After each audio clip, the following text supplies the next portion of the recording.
Ravi de vous retrouver pour cette randonnée de l'information environnementale dans la rétrospective. Madame, Monsieur, bonsoir.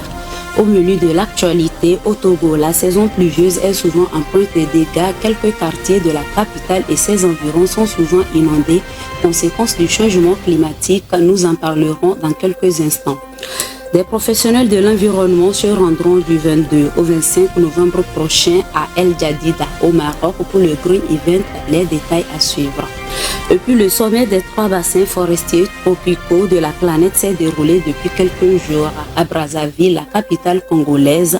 Cette rencontre internationale consistait à lancer la première coalition mondiale de la restauration des écosystèmes terrestres et aquatiques.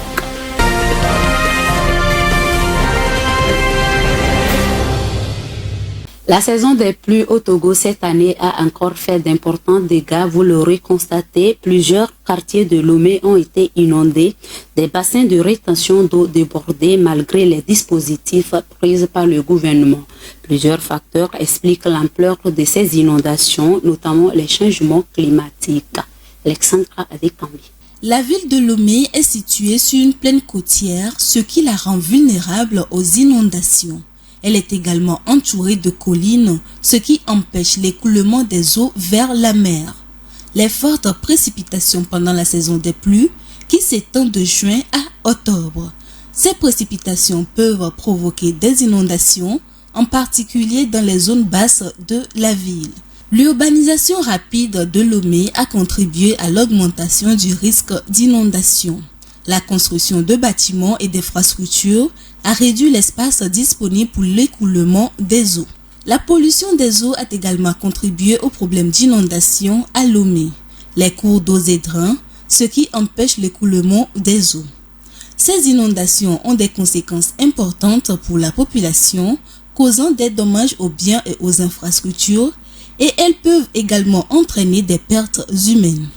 Il est donc nécessaire de prendre des mesures pour améliorer la gestion des eaux pluviales, notamment la construction de drains pour permettre l'évacuation des eaux pluviales vers la végétalisation des zones urbaines, pour permettre d'absorber les eaux pluviales et de réduire le ruissellement.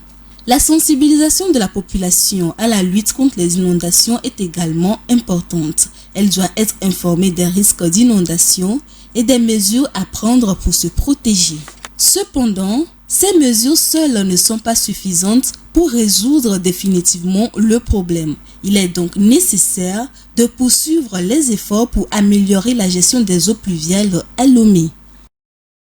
La 3e phase du projet d'amélioration des conditions sanitaires en milieu scolaire et rural PASCO est lancée dans le canton de Tapou dans l'Acqueyran. 200 000 personnes bénéficieront de cette étape du projet. Les détails avec Alexandra Adekambi.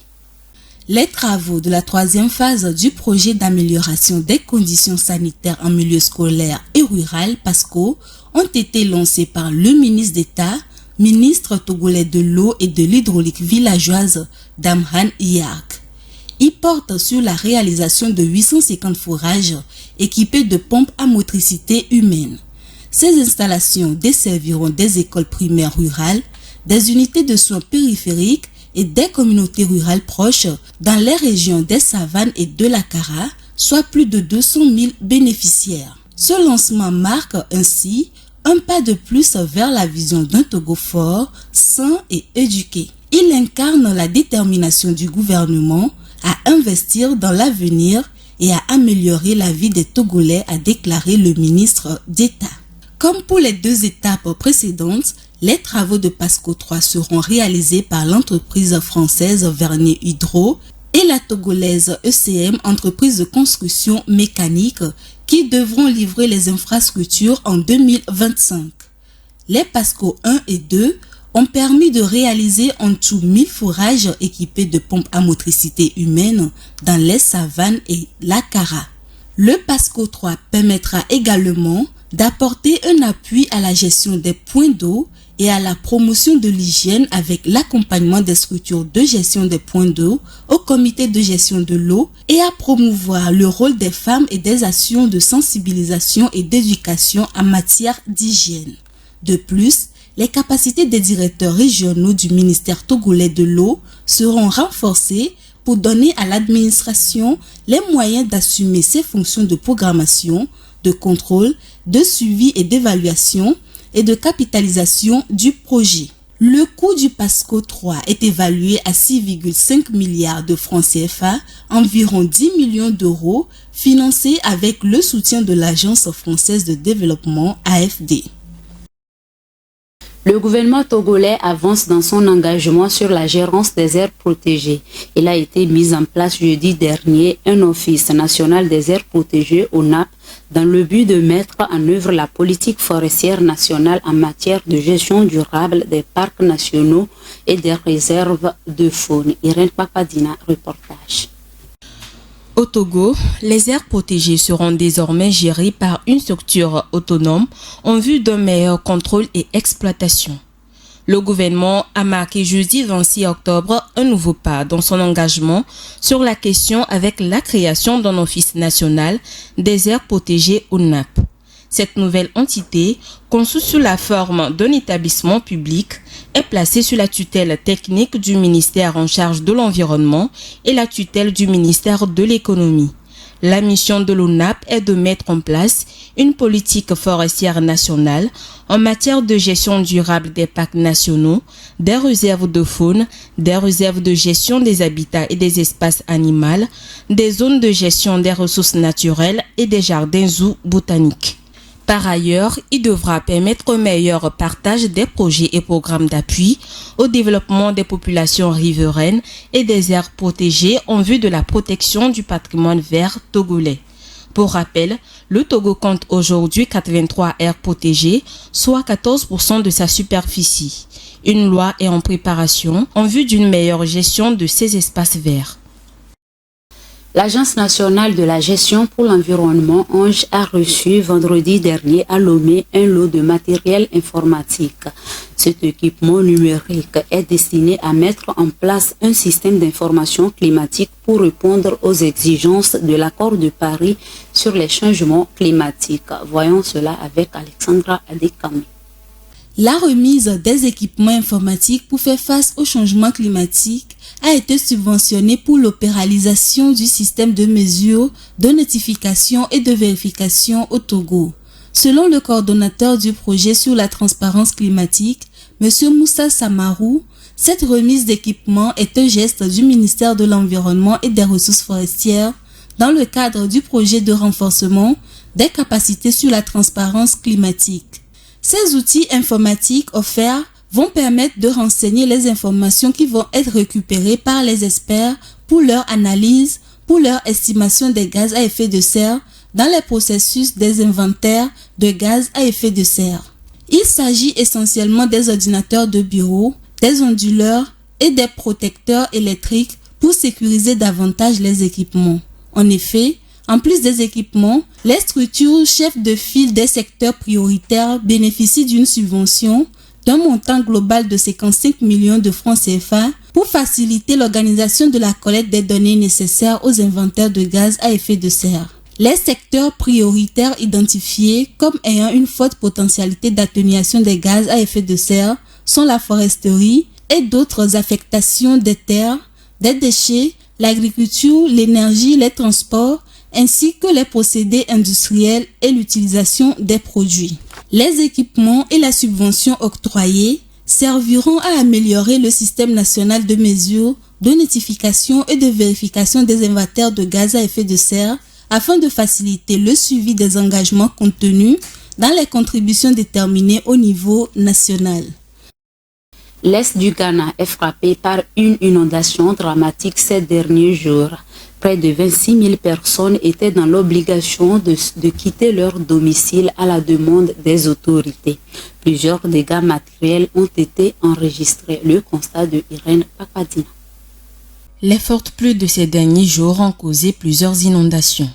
Les agriculteurs ont vu leurs champs complètement détruits et les écoles enfermées après le débordement des eaux des barrages hydroélectriques d'Akosombo et de Ponk. Les zones les plus touchées sont Sougakofé et Mépé dans la région de la Volta. Ces villes submergées, où résidaient les pêcheurs et les agriculteurs, se retrouvent privées d'eau potable et d'électricité. Les habitants ont dû être déplacés vers les lieux de refuge. Il s'agit des pires inondations enregistrées dans cette région depuis au moins 2010, selon NADMO, l'Organisation nationale de gestion des catastrophes du Ghana. Bien que ce ne soit pas la première fois que les autorités locales ouvrent les vannes de ces barrages pour éviter qu'ils ne cèdent, l'ampleur du débordement a pourtant pris de nombreux habitants par surprise. Des membres de l'opposition dénoncent une mauvaise gestion de la part des autorités locales. D'un côté, les experts de la santé craignent le déclenchement d'une épidémie de maladies transmises par l'eau. Pour les responsables du fleuve de la Volta, ces situations auraient pu être évitées car ils ont prévenu les riverains il y a plusieurs mois concernant le processus de déversement des eaux des barrages. Les opérations de sauvetage se poursuivent et le président du Ghana, Nana Akufo-Addo, a mis en place un comité pour porter secours aux sinistrés. À Brazzaville, la capitale du Congo, s'est tenu du 26 au 28 octobre dernier le sommet des 3 bassins forestiers tropicaux de la planète.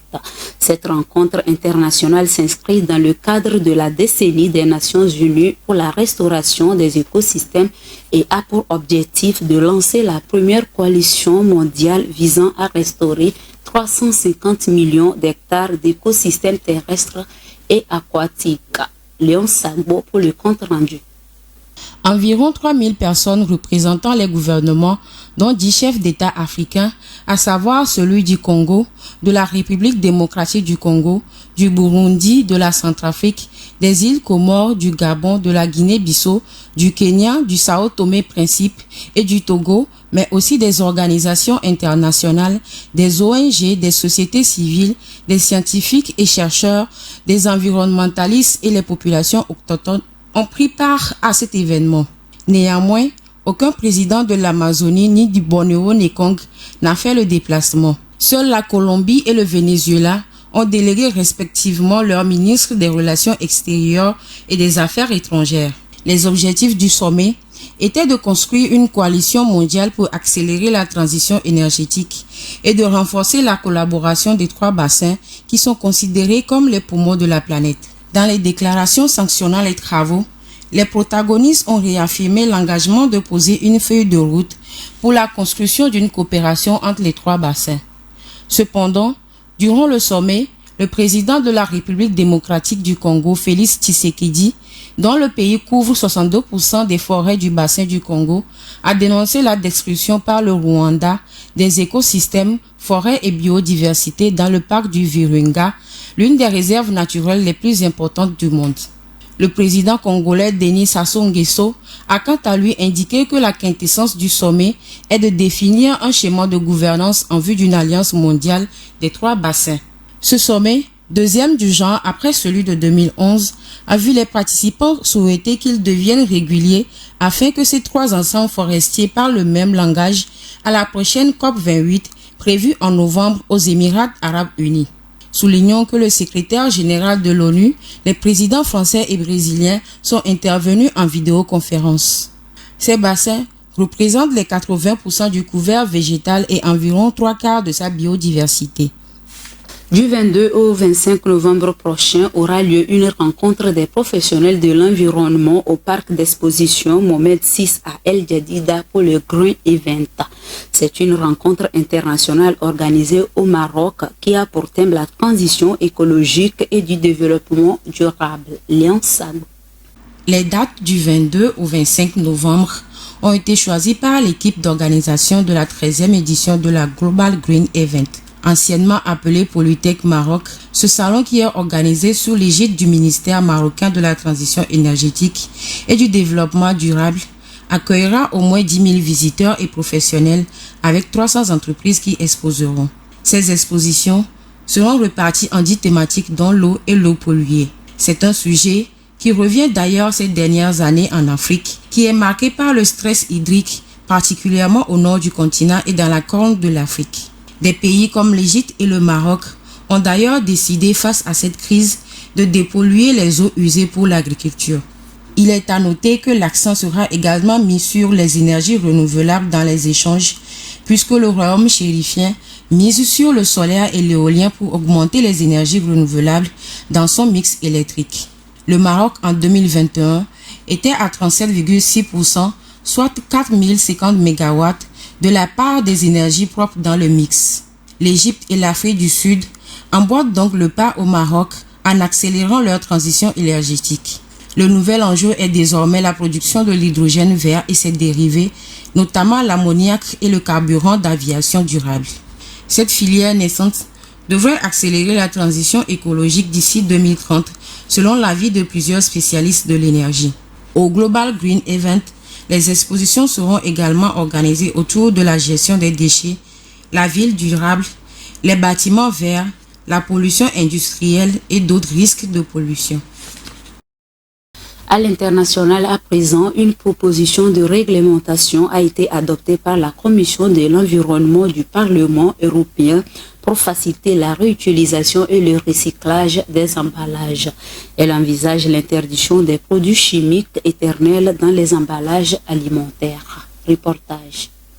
La Commission de l'environnement du Parlement européen a adopté mardi dernier une proposition sur la réduction de la pollution due aux emballages. Elle envisage notamment les interdire dans les emballages alimentaires. Mieux vaut interdire les polluants éternels au plus vite, a souligné le porte-parole de l'association environnementale Génération Future, François Veyret. Les polluants éternels désignent les substances per- et polyfluoroalkylées, plus connues sous le nom PFAS. Ce sont des composés fluorés utilisés depuis les années 1950. Ils sont extrêmement résistants aux températures, aux autres agents chimiques et possiblement cancérigènes. Selon François Veyret, on peut trouver des PFAS partout. Il peut y en avoir dans les vêtements, dans la cosmétique et dans les objets électroniques. Ce sont des produits qui sont très nombreux. La famille des PFAS compte plus de 4000 composés différents. On les appelle polluants éternels parce qu'ils ont une durée de vie très longue et de l'ordre de plusieurs siècles. Il est donc urgent d'agir parce qu'ils s'accumulent dans l'environnement et au bout du compte dans l'organisme des gens. L'accumulation des PFAS ont des conséquences sur la santé. Certains des composés de la famille ont été identifiés comme pouvant être liés à l'apparition de certains cancers, d'autres à des problèmes d'immunodéficience. Ils sont également susceptibles d'être à l'origine des problèmes de reproduction. Toutes ces maladies impactent lourdement la santé de la population et le système de santé.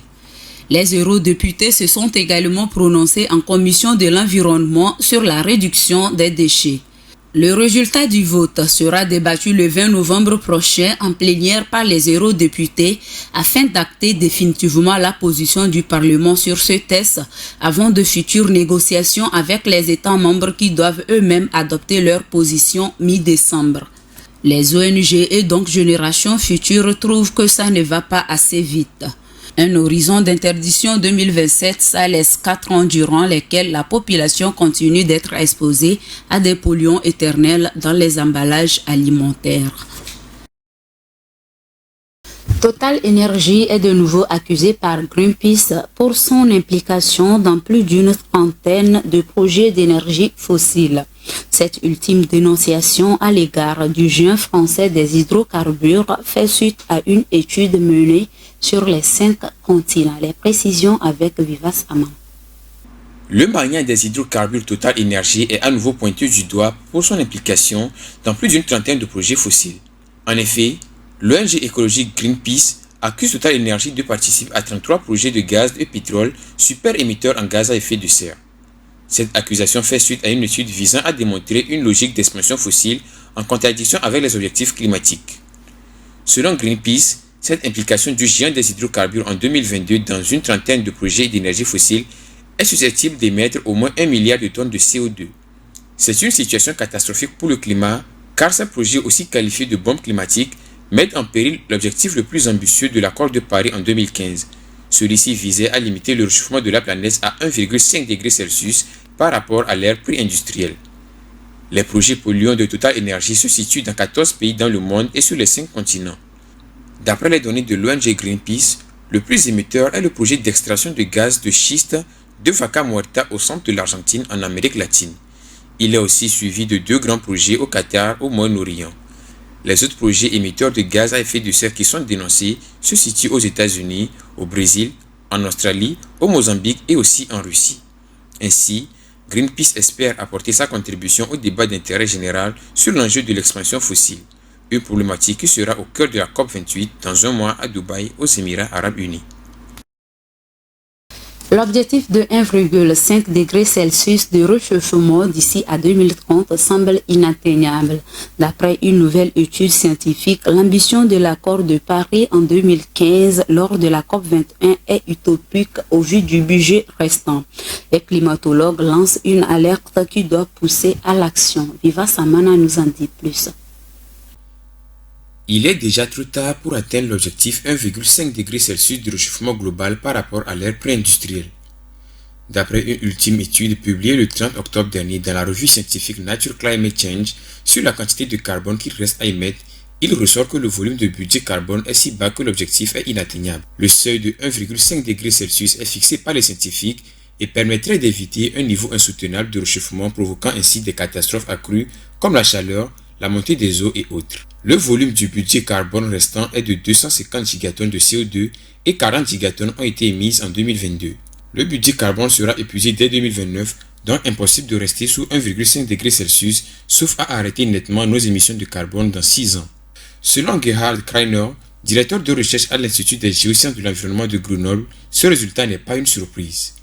Depuis 2018, le rapport spécial du GIEC sur 1,5 degré Celsius prévenait qu'il nécessitait 2 points majeurs pour rester sous la moyenne du réchauffement global. Il s'agit d'une baisse de près de la moitié des émissions de gaz à effet de serre en 2030 et d'atteindre 0 émission nette en 2050, ce qui signifie que les activités humaines n'émettent pas plus de carbone que ce qui peut être simultanément stocké.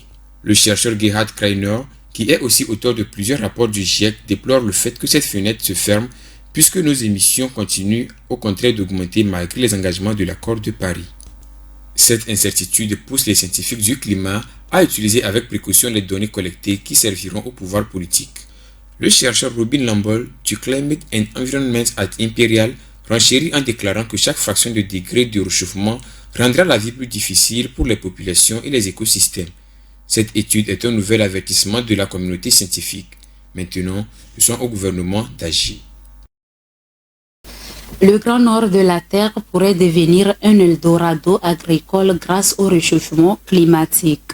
Ce qui semble être une bonne nouvelle représente plutôt une double menace pour ces zones sauvages aujourd'hui inhospitalières. Viva Sama.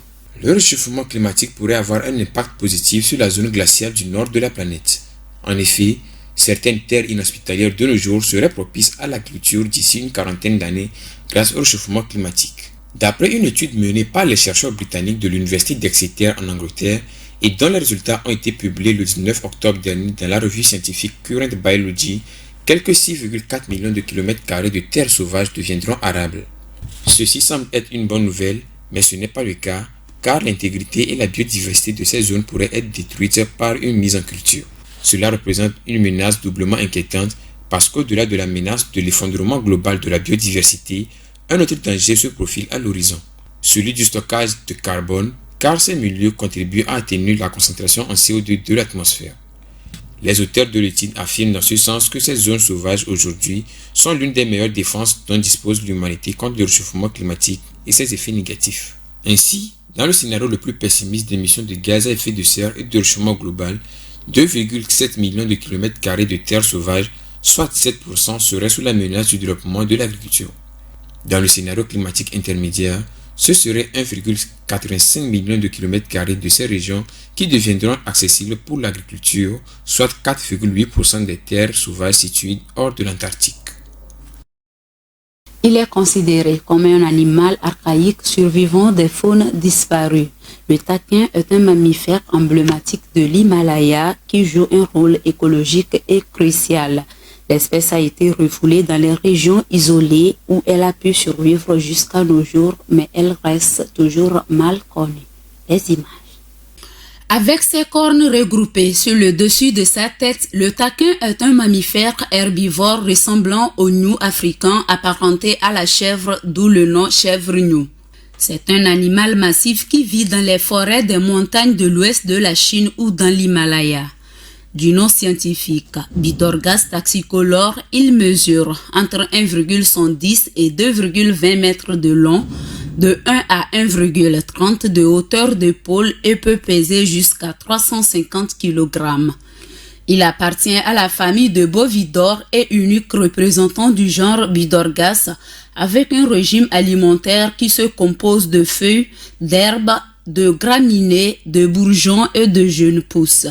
Il résiste au froid grâce à ses poils imperméables. C'est un animal emblématique qui joue un rôle écologique crucial et occupe une place significative dans la culture locale. Sa biologie, son comportement et les légendes qui l'entourent sont fascinants. Toutefois, face aux défis culturels, la compréhension et la conservation du taquin sont essentielles pour maintenir l'équilibre de son habitat et valoriser son héritage culturel. Ainsi prend fin cette édition. Merci de l'avoir suivi. Restez sur Green TV International pour la suite de nos programmes.